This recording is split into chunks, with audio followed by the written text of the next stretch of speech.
بسم اللہ الرحمن الرحیم۔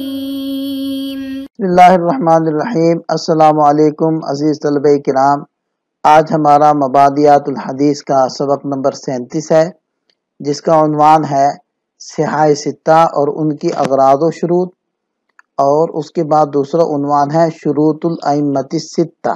گزشتہ سبق میں ہم نے جس عنوان پر بات کی تھی وہ تھا امام اعظم رحمۃ اللہ علیہ کے جلیل القدر تلامذہ اور ان کی کتاب الآثار۔ آج کا سبق شروع کرتے ہیں۔ ویسے تو حدیث کی بے شمار کتب لکھی گئی ہیں، لیکن ان میں سے 6 کتابوں کو ماخذ کی حیثیت حاصل ہے، جنہیں الامہات الستہ یا الاصول الستہ یا صحاح ستہ کہا جاتا ہے۔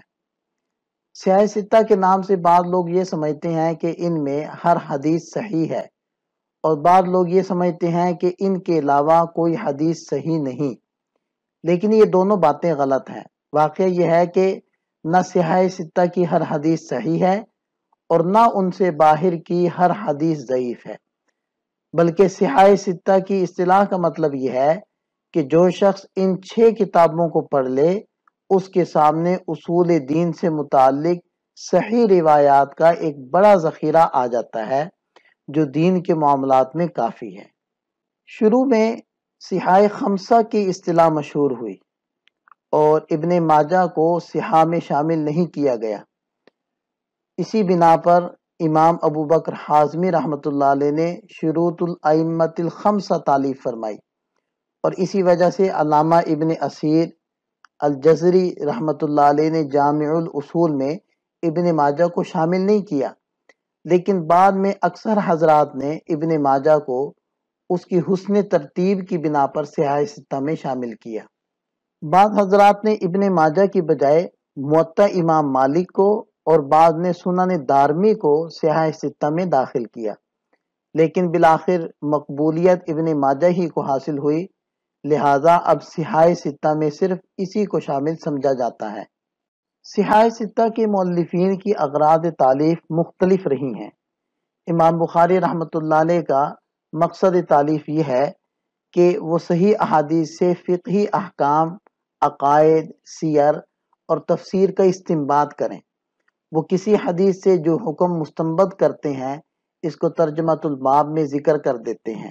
بعض مرتبہ ان کا استنباط اتنا دقیق ہوتا ہے کہ حدیث اور ترجمۃ الباب میں مطابقت معلوم نہیں ہوتی، اور اسی بنا پر وہ بکثرت ایسا کرتے ہیں کہ ایک طویل حدیث کے مختلف ٹکڑے کر کے مختلف تراجم کے تحت ذکر کرتے ہیں، اور ان کے ہاں حدیث کے تمام طرق یکجا نہیں ہوتے، بلکہ مختلف ابواب میں منتشر ہوتے ہیں۔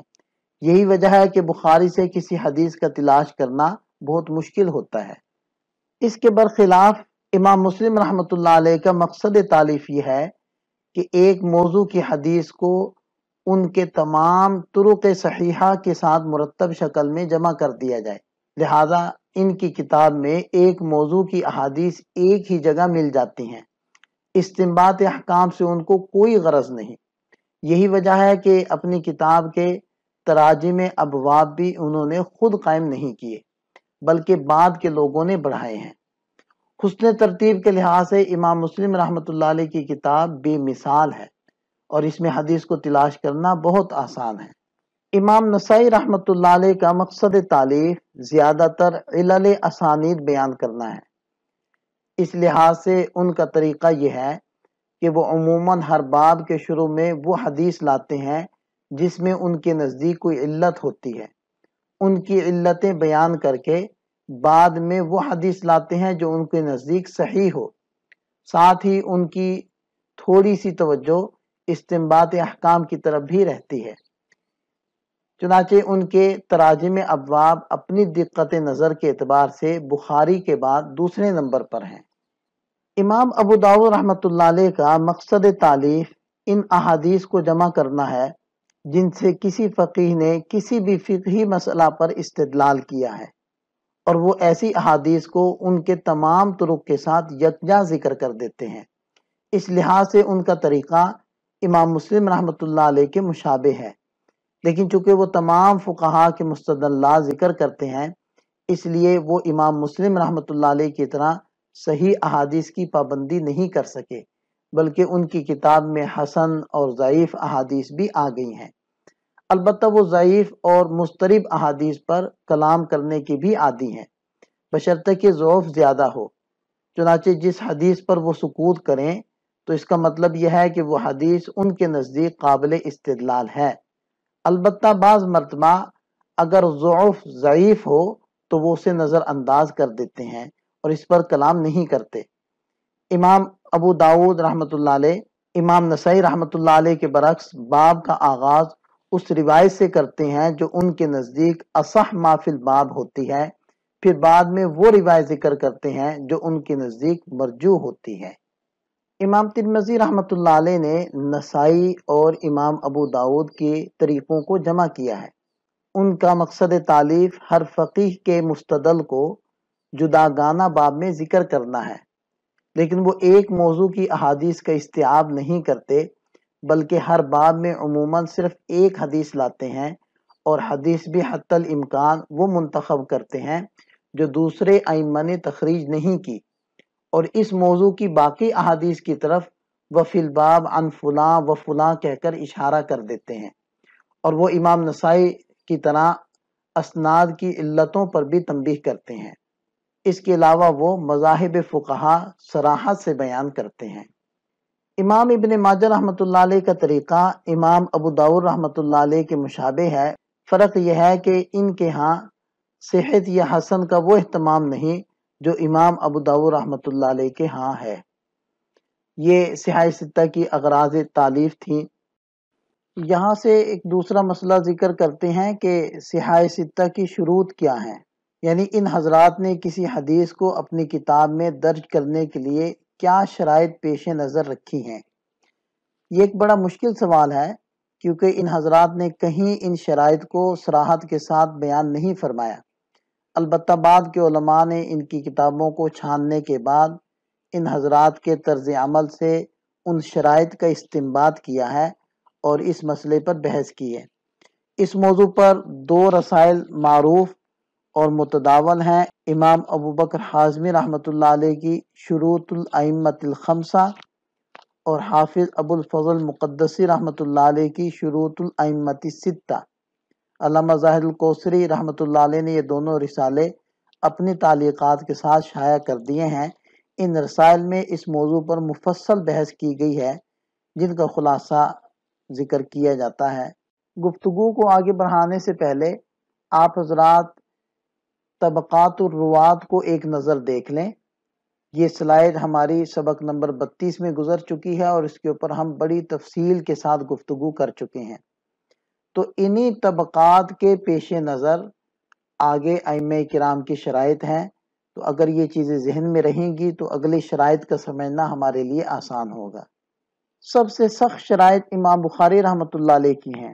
ان کی بنیادی شرط یہ ہے کہ وہ صرف وہ حدیث لاتے ہیں جو صحیح کی شرائط پر پوری اترتی ہو، اور وہ روات کے طبقات خمسہ میں سے صرف پہلے طبقہ کی احادیث مستقلاً ذکر کرتے ہیں، اور دوسرے طبقہ کی احادیث کبھی کبھی محض استشہاداً لے آتے ہیں۔ امام حاکم رحمۃ اللہ علیہ نے بیان کیا ہے کہ امام بخاری رحمۃ اللہ علیہ کی ایک شرط یہ بھی ہے کہ وہ حدیث غریب نہ ہو، یعنی ہر طبقے میں اس کے راوی کم از کم 2 رہے ہوں۔ لیکن حافظ مقدسی اور امام حازم رحمۃ اللہ علیہ دونوں نے اس خیال کی سختی سے تردید کی ہے، کیونکہ صحیح بخاری میں بہت سی احادیث غریبہ موجود ہیں، بلکہ بخاری شریف کی سب سے پہلی حدیث انما الاعمال بالنیات بھی غریب ہے، کیونکہ حضرت عمر رضی اللہ عنہ سے لے کر یحییٰ بن سعید انصاری تک اس کے تمام روات متفرد ہیں۔ اسی طرح بخاری کی آخری حدیث کلمتان حبیبتان الی الرحمن یہ بھی غریب ہے۔ امام مسلم رحمۃ اللہ علیہ اگرچہ صحیح کا التزام کرتے ہیں، یعنی کسی حدیث کو اپنی کتاب میں درج کرنے کے لیے اس کی صحت لازمی قرار دیتے ہیں، لیکن ان کی شرائط امام بخاری رحمۃ اللہ علیہ کے مقابلے میں نرم ہیں، جو 3 وجوہ سے واضح ہو سکیں گی۔